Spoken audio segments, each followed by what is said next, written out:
Very beautiful good evening to my honorable teachers, my elders, and my youngers. So, today I will talk about a person who sacrificed for us and who sacrifice their needs and their children for us.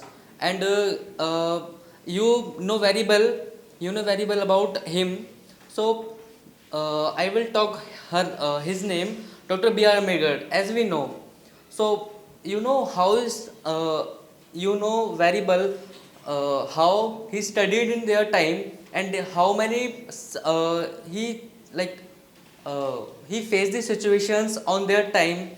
But when he studied in Cambodia University by any Maharaja, so during like when he studied in library, so he take up like patties in their pocket, and when during the time of lunch, so he put the patties in table and then head back and then eat it because he has no money.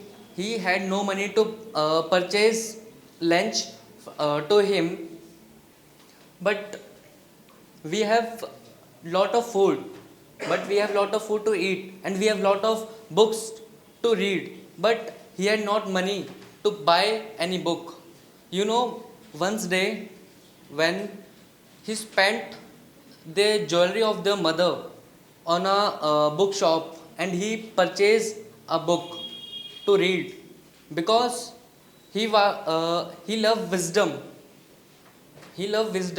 And because of this he became a very greatest man in the world, and is an educational and he he call he is a call like most educated person of India.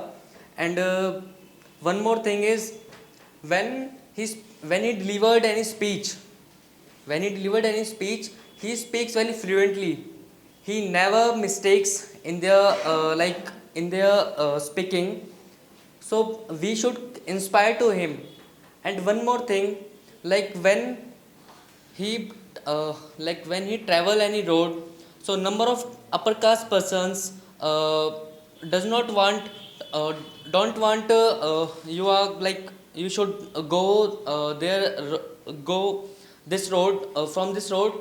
So he always said to him, why we are not persons, we are animals, like you always treat to us like him.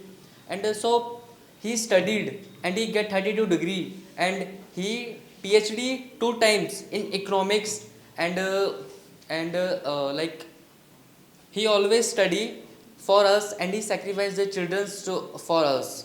So, and the day is 6th December 1956. He is no more in the world. So the Dr. B.R. Ambedkar lives in our thought, in our heart. And I will tell you one thing about tomorrow. As we know, Bhimrao Ambedkar Jayanti. So we should celebrate the Bhimrao Jayanti to distributing any book for every child at every house, and at every don't discriminate any like poor person, upper person. Distribute every book to everyone. So thank you guys, listen to me carefully and give me